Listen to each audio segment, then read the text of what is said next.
Hi everyone, and welcome to the Woodmaker Workshop. Thanks for joining us.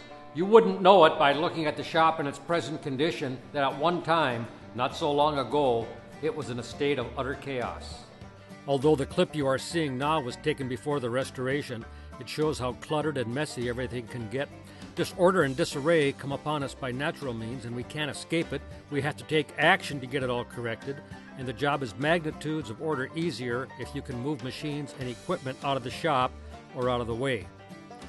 Here in the Woodmaker Workshop, we have two ways to move big and heavy pieces: mobile bases and pallet jack. Let's take a look at them both. This 15-inch planer weighs in at around 540 pounds, so you can't just pick it up and move it around, even if you have someone to help. This is the only machine in the Woodmaker Workshop that comes from the factory with wheels, and there is an easy-to-apply lock mechanism to keep the machine stationary while in use. The mobile base for this cabinet saw is quite satisfactory in every respect, and moving this large piece from its usual location can be done with ease, as you see here.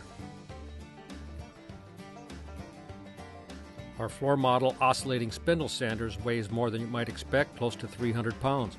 The mobile base has two fixed and two swivel casters, and like the cabinet saw, it rolls around with little effort.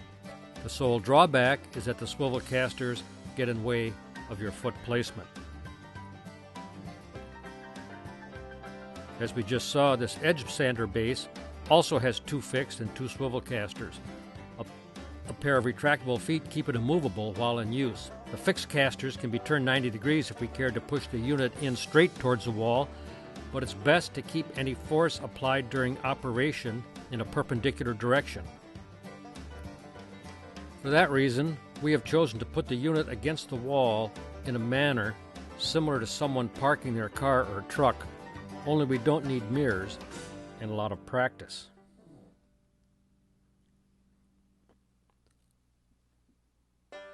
Our wonderful lowrider clamp cart was fashioned entirely with mobility in mind.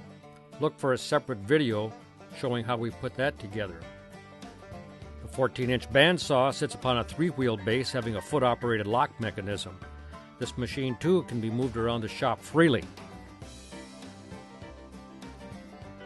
With this machine and with this base, the only downside is that the locking mechanism will punch holes in drywall, and that is the reason for these bumper boards shown here.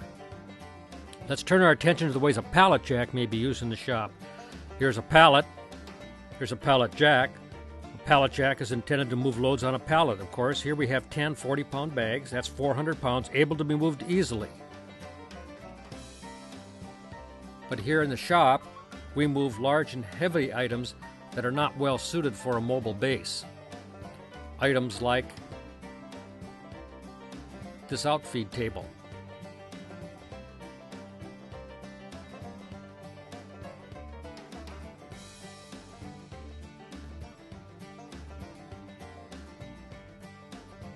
Another item of this category would be an 800-pound oak tool cabinet.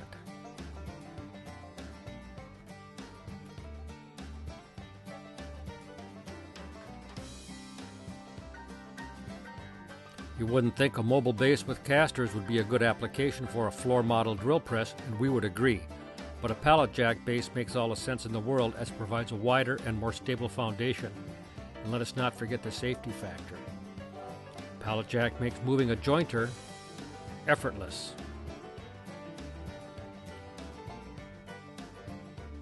And the router table can be placed wherever you find it necessary or convenient.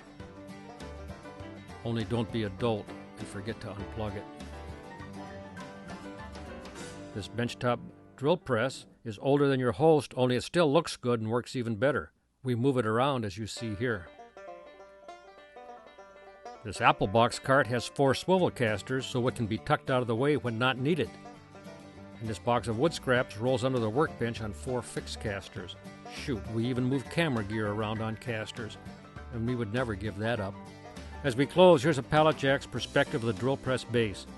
Let me ask you this: is it time to use a pallet jack in your shop?